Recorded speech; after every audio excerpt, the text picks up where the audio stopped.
Hi అండి, అందరూ ఎలా ఉన్నారు? బాగున్నారా? ఈరోజు నాటుకోడి పులుసు చేశాను. ఇంకా దోశలు కూడా వేశాను. దోశలు నాటుకోడి పులుసు ఎంతమందికి ఇష్టం కామెంట్ చేయండి. ఈ నాటుకోడి పులుసు ఎలా చేశాను అన్నది చూసేయండి. ఫస్ట్ అయితే ఈ చికెన్ వేడి నీళ్ళల్లో ఉప్పు పసుపు వేసి శుభ్రంగా కడిగేసాను. ఇప్పుడు మళ్ళీ కొంచెం ఉప్పు అయితే వేస్తున్నాను, పసుపు. ఇప్పుడు ఒకసారి కలుపుకొని ఇందులోనే కొంచెం వాటర్ కూడా పోసి మూత పెట్టేసి ఉడకనిద్దాం. వాటర్ అంతా ఇనిగిపోయింది. ఇప్పుడైతే స్టవ్ ఆఫ్ చేసి పక్కన పెట్టేస్తాను. ఇప్పుడు ఇంకొక కళాయి తీసుకొని అందులో ఆయిల్ అయితే పోస్తున్నాను. తర్వాత ఇందులో చికెన్ ముక్కలన్నీ వేసేస్తున్నాను. ఇప్పుడు ఈ చికెన్ ముక్కలను బాగా ఫ్రై చేసుకోవాలి. ఈ ముక్కలు వేగేటప్పుడే ఒక బిర్యానీ ఆకు, లవంగాలు, చెక్క ఈ 3 వేసి బాగా ఫ్రై చేసుకుంటే బాగుంటుంది. చికెన్ బాగా వేగింది. ఇప్పుడు ఇందులో కరివేపాకు వేస్తున్నాను, పచ్చిమిర్చి, ఆనియన్స్ ఇవన్నీ వేసి మరొకసారి కలుపుకొని మూత పెట్టేసి మగ్గిద్దాం. ఆనియన్స్ కూడా బాగా వేగిపోయినాయి. ఇప్పుడు ఇందులో కారం వేస్తాను.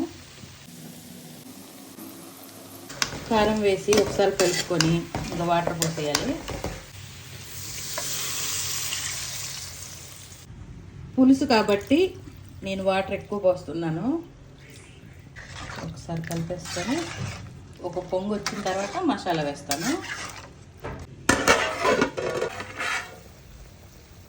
బాగా మరుగుతుంది కదా, ఇప్పుడు ఇందులో అల్లం వెల్లుల్లి పేస్ట్, గరం మసాలా ఇప్పుడు ఒకసారి మళ్ళీ కలిపేసుకోవాలి. నాకైతే ఉప్పు చాలలేదు, మళ్ళీ కొంచెం వేసాను. ఇప్పుడు మళ్ళీ మూత పెట్టేసి పులుసు దగ్గర పడిందాకా ఉడకనివ్వాలి. పులుసు అయితే దగ్గర పడిపోయింది.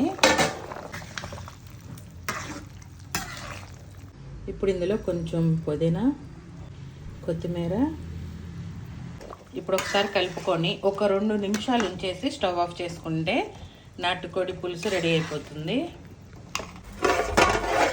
నాటుకోడి పులుసు రెడీ అయిపోయింది. సూపర్గా ఉంటుంది. నేనైతే ఈ నాటుకోడి పులుసు దోశలో తింటున్నాను. చాలా బాగుంటుంది టేస్ట్.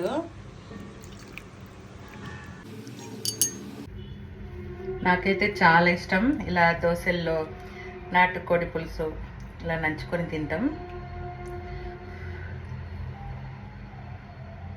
బా సూపర్ ఉంది.